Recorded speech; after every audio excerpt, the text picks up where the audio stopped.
every year. And we need more good in the world. Which actually leads me to why we have asked Dr. John H. Jackson, President and CEO of the Schott Foundation for Public Education, to be our speaker tonight.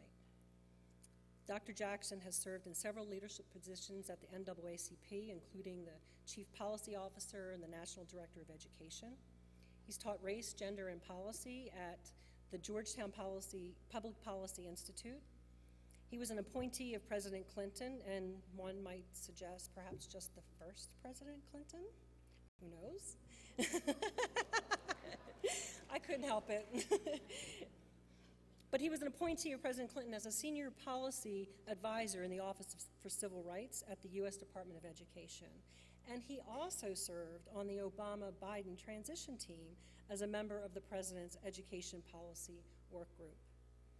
Dr. Jackson earned his Bachelor of Arts in Political Science at Xavier at the University of Louisiana, his Master of Education in Education Policy from the University of Illinois, a Juris Doctorate from the University of Illinois, a Master of Education and Doctorate of Education in Administration, Planning, and Social Policy from the Harvard Graduate School of Education.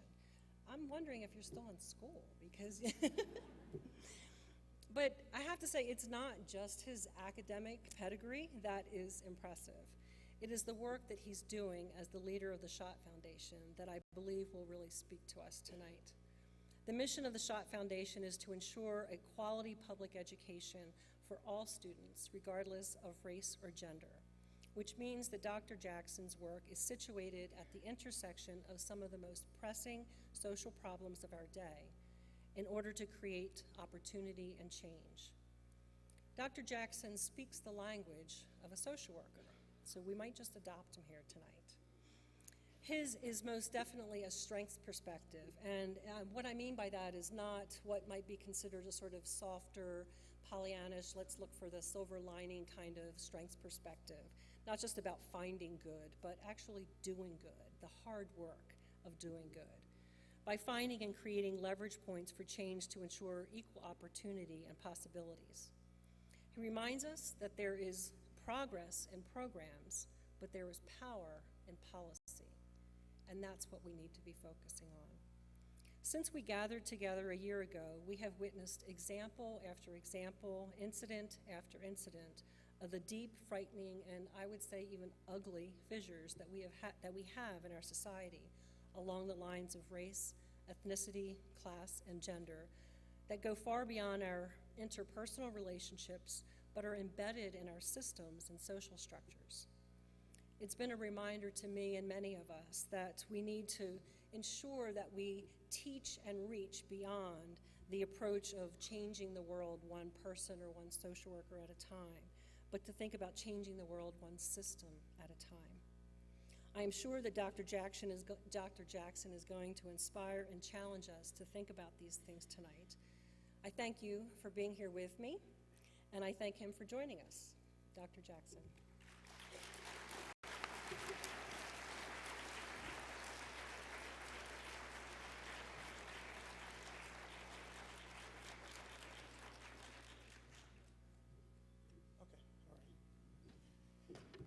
Good afternoon.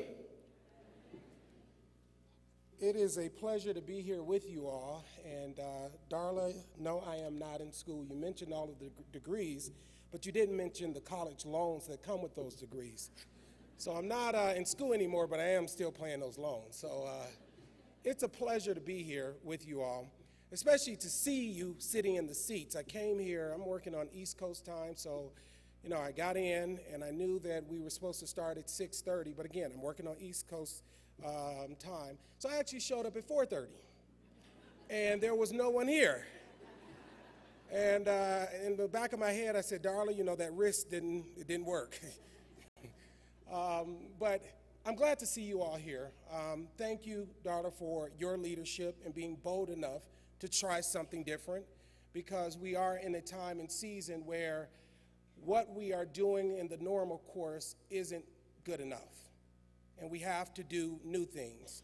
Barbara, thank you for your leadership as chair, because this is a very important group, and I'm glad that you all have taken the time to invest the time here to begin to have serious discussions, to strategize and think through how do we build a better social climate for all people across the country. You know, it reminds me of a story that I like to tell about an old man who married a young woman. And as the story is told, he was an old jealous man. And the old man became ill, and he pulled his young wife by his bedside and said, "Promise me that when I die, you're going to bury me with all of my money. Because I don't want you spending my money on any other man. Please make that promise." And she made the promise. And it came to pass that the old man passed away. And at the funeral, the young widow approached the casket with her girlfriend by her side. And she pulled an envelope out of her purse and she placed it in the casket. And as she began to walk away, her girlfriend just shook her head and said, "Tell me, girl, you didn't keep that promise." She said, "I did, but I wrote him a check." So it's very important that we invest the time that we have right now, because there will come a time when we can no longer make those investments. I've never seen a U-Haul hooked to a hearse. So it's important. As I used to tell my students on the first day when I taught at Georgetown, that regardless of race or ethnicity, there's clear data to indicate that we're 99.6% the same. 99.6% the same. In fact, there are more genes in us to explain the variance in our eye color than our racial or ethnic differences. So to the degree that we're 99.6% the same, any data or any trends that we're able to identify by race or ethnicity or gender are not caused by our racial or ethnic differences, but the social policies and social practices which we've put in place to create those differences. 99.6% the same. So if we're able to identify by race and ethnicity, who's more likely to graduate? Who's more likely to be placed in special education? Who's less likely to be in gifted and talented courses? That's an abnormality based on the social practices and social policies that have been put in place. I'm talking to you all, and I'm going to be deliberately redundant in some cases, because when we talk about social policies and social practices, that's right up your alley. And while many of us come from different backgrounds and have had different experiences, at the end of the day, we have been able, the very fact that we're sitting here, we have been able to benefit from the labor of those who have come before us, who invested in us, who overlooked our challenges, overlooked our mistakes, and saw us through. But while we're able to feast off of the labor of others who have come before us, we must still recognize that there is a generation who, in the words of Paul Laurence Dunbar, are still only being offered a crust of bread and a minute to sleep in. A crust of bread and a corner to sleep in, a minute to smile and an hour to weep in, a peck of joy to a pint of trouble, and they're never to laugh because their moans come double. And that's life for too many of our young people across the country. So it's with that level of focus that hopefully we enter this conference, this summit, this opportunity. And I want to be brief because I don't think that there is much that needs to be said. And I think the Honorable Benjamin Hooks, who I used to work for, was right, that a meeting should end the same day it begins. But I want to be brief, and I want to leave you with three thoughts on what we must do to meet the challenges for today. And when I say we, I'm making myself one of you, whether you adopt me or not. You're stuck with me. You invited me here, so hey. What we must do to meet the challenge today. First of all, I'll say you must know your job. I know some of you are saying, hey, how are you going to tell me to know my job? I've been doing my job for over 10, 15 years, 30 years. I know my job. I can do it in my sleep. And sometimes I do it in my sleep. But I'm saying your job too often is being confused with other professions. Your job, you're not sociologists, those who study the challenges. Your job as social workers is to work to change the the challenges. You're not social commentators. You're not social commentators, those who tell the narrative of the depth of communities. You're social workers. Your job is to breathe life into communities. You're not social literature writers, those who just go out and write about the tragedies that are happening. But you're social workers. You work in the vineyard daily to construct the types of communities that are healthy living and learning communities. That's your job. Don't be confused. I know it's easier to be a sociologist sometime, to sit back, study, sit back and look at the climate. But that's not your work. Your work is not that of a thermometer to look and tell the nation what the climate is. But your work is that of a thermostat to manipulate the variables in a community to change the climate. Do I have any social workers in the house today?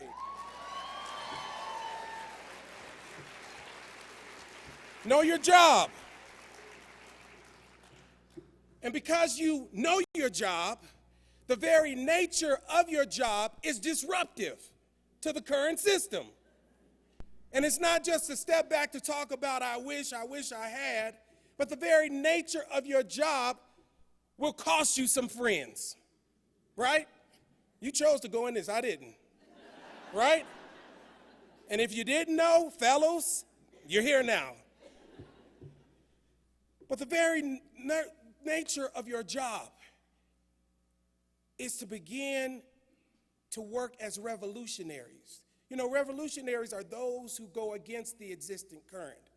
The current right now says that increasingly African American females are being incarcerated. The current right now is saying that African American Latino students are not increasing their higher educational attainment level across the board. The current right now is saying that we will have mass shootings monthly. Your job is not just to talk about the current, but to serve as revolutionaries and swim upstream and begin to change the dynamics. So if you think about it, as social workers, you have not done your job yet. Because social work is just the vehicle. Social justice is your destination. And I might ask you, what mile marker are you at in your journey? Your job, your title as a social worker is just the vehicle. Your destination is social justice. The training that you provide, you're not teaching young people to be just social workers. You're teaching them the skills, giving them the tools that they need to create social justice. That's the task at hand. That's why I say programs are progress, but policy is power. If you don't believe me, look at our incarceration rate across the country.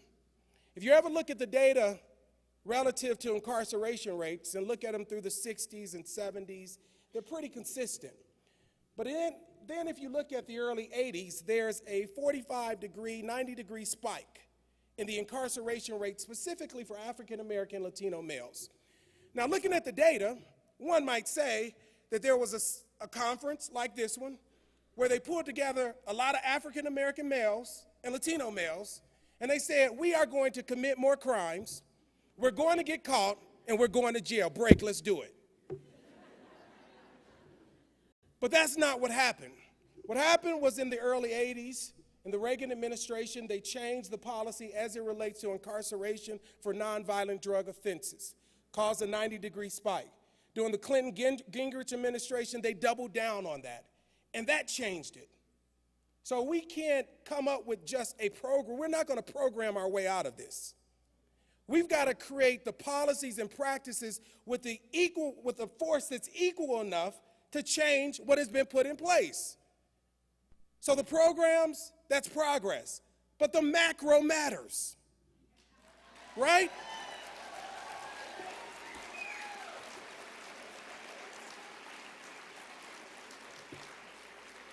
The macro matters.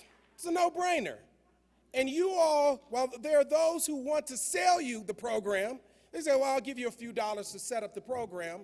It's your job and your profession to say, no, we've got to change the systems. We've got to change the systems. And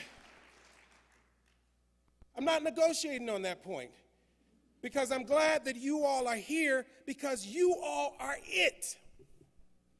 Some of you all may say, well, what's it? Well, if you are a Trekkie, you're the Starship Enterprise. If you follow Star Wars, you're the Jedis. If you're a Christian, you all are the disciples. If you follow metaphysics, you all are the chakras.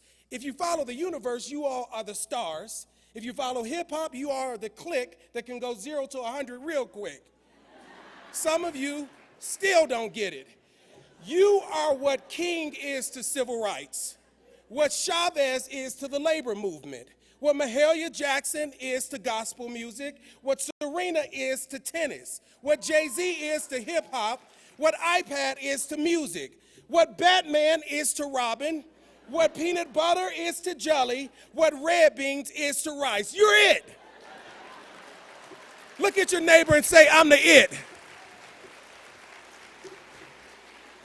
You're the it, whether you recognize it or not. So since you're it, we've got to be clear about knowing what your job is and doing your job, number one. Number two, you have to be okay within your job playing your role. Playing your role.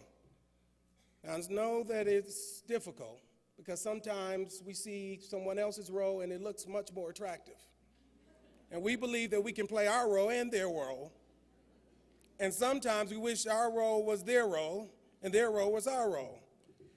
And playing your role sometimes will mean, as I've said, that there will be some people that just don't like you anymore. Playing your role will mean that you might have to spend a few extra hours in the office, a few extra hours in the community. It may mean that you might have to spend time with people who, by the very nature of spending time with them, takes a couple years off your life. And if you don't know anybody like that, you're the person.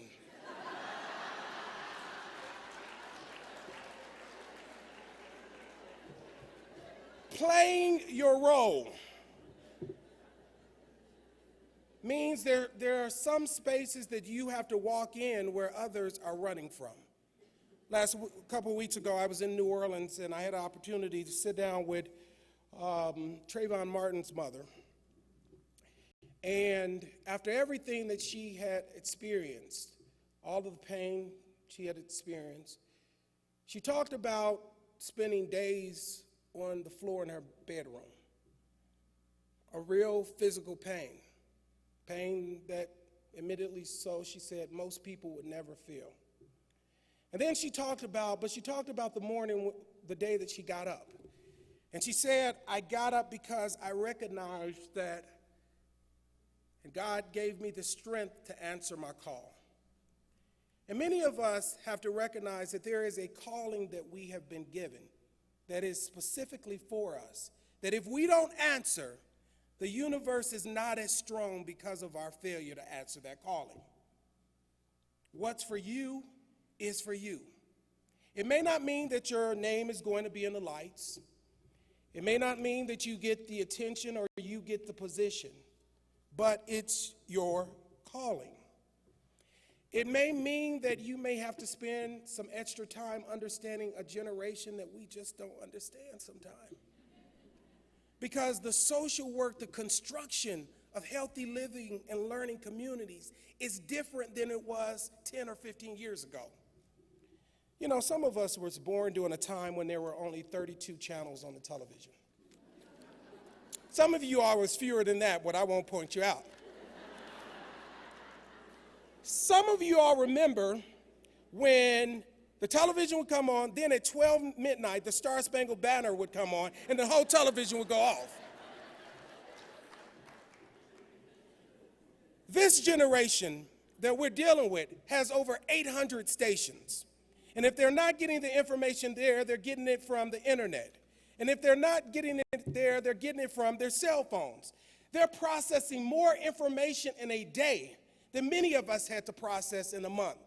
And for us to step in their world and say, well, in my day, if you could only do this, it doesn't fit.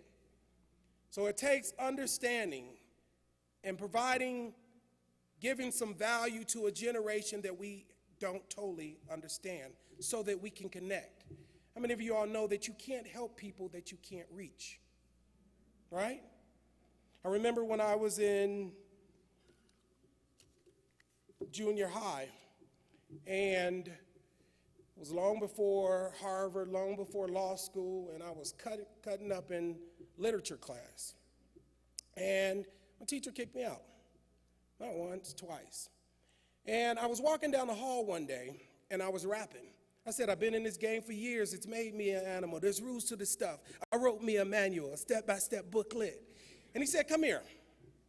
He said, if you can remember that, you can remember that no man is an island entire of himself, but every man is a piece of a continent, a part of the main. Thus any man's death diminishes me, for I am involved in mankind. Therefore never sin to know for whom the bell tolls, it tolls for thee. And later he explained to me that that was a meaningful experience for him. Why? Because he recognized that there was a body of content that I knew, that I was learning. See, in most cases, the question is not, can this child learn? The question is, how and what are they learning? But he recognized that there was a body of content knowledge that I had that he needed to understand a little bit better so that he could draw a bridge between that content and the content that he was trying to give me. How many of you all know that someone said that learning doesn't occur until the teacher learns something from the pupil? And in order to do our work in communities across the country, we have to learn from the people who are in those communities. It's not about taking our own prescriptions and going into communities and saying, here, we're going to fix you. But we've got to learn what's happening in the communities and work and begin to embrace and build bridges. It takes extra work. It means more time, but it's a part of the calling and accepting the role, whatever it may be. How many of you have heard of a man named Bayard Rustin? How many of you heard of the 1963 March on Washington? All right, we got a bridge. So, Bayard Rustin actually organized the March on Washington. And if you ever look at the stock footage of Dr. King's speech, and you look beyond Dr. King, you will see an unassuming African-American gentleman, Bayard Rustin, who organized it. And I was looking at a journalist who interviewed Bayard Rustin about the March on Washington. And he asked him, what was the most important part of the march? Thinking he would say it was Dr. King's speech, Mahalia Jackson's song, Roy Wilkins' speech. He said those were important. He said, but equally important were those individuals who said that they would make 500 signs and showed up with 500 signs. Those individuals who said that they would make 1,000 sandwiches and showed up with 1,000 sandwiches. Those individuals who said that they would be on the corner of 3rd and F at 4 o'clock, and were actually on the corner of 3rd and F at 4 o'clock. And this was long before you could text, are you there yet? A level of execution. But equally important, he said, were those individuals who stayed after to sweep the streets so that we wouldn't get fined. And I think Dr. King said it best. He said, if it falls your lot to be a street sweeper, sweep streets like Michelangelo painted, like Shakespeare wrote poetry, like Raphael carved marble.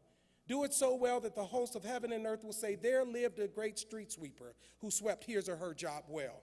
That's a part of answering our calling. You know, I grew up on the south side of Chicago, so I'm a Bulls fan. I'm a Cubs fan. Bulls fan, I understand, you know, if you don't have 6 rings, it's sort of hard to hear. But I remember listening to a journalist talk to Michael Jordan and asking a similar question, asking him, what was the best team you ever played on? thinking he would say it was the year he won MVP, they won the championship. He said, what was the best team you ever played for? And he said, the best team I ever played for had someone on the team that everyone else thought shouldn't be on the team. Someone that everyone thought was a misfit and that we should not have recruited this person on the team because we were already good. He said that person was Dennis Rodman. And he said, now Dennis has his problems, and he still does. He said, but I knew that there was some excellence in Dennis. There was something he could do that others could not do. He said, I knew that if I took a shot and I missed, that he would be right there to rebound to give me another shot. He said, I knew that if I took another shot and I missed, he would be right there to rebound and give me another shot. And he said, I knew that the more shots that I took, the more I would make. Listen, we don't need a generation to be critical of this generation. We need those who are willing to rebound for this generation. Think about it. But for a teacher, but for a parent, but for a pastor, rebounding for you, you wouldn't be here. So how do we?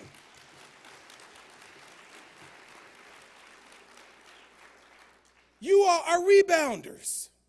You construct the social web that is necessary to catch a generation on a host of issues where the country and others are saying it's too expensive to build that net.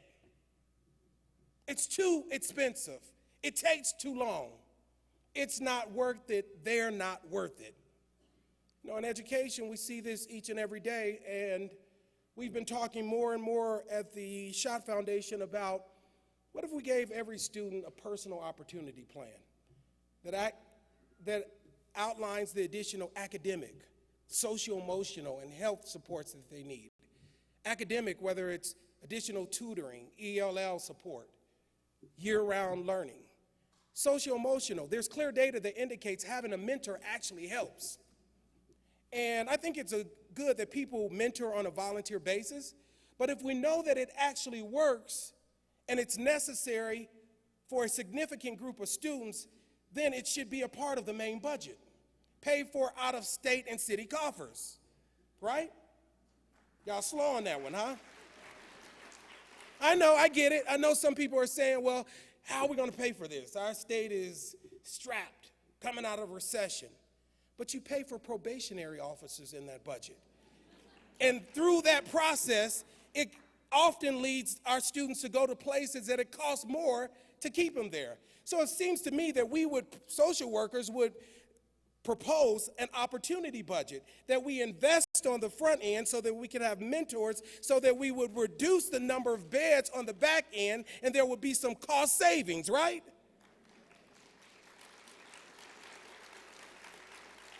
But it takes those who are willing to present the proposals to address the challenges of today.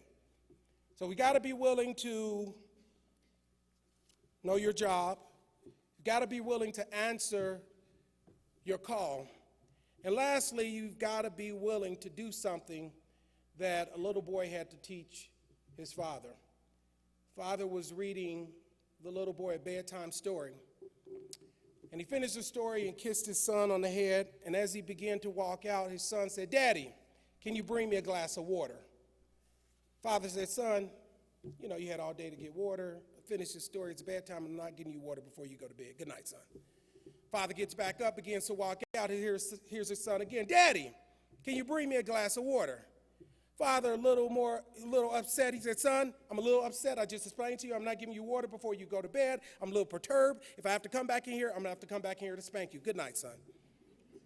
Father gets back up, walks out, closes the door. Here's his son. Daddy, when you come back in here to spank me, can you bring me a glass of water? It's going to take a level of persistence if we're willing to do this job.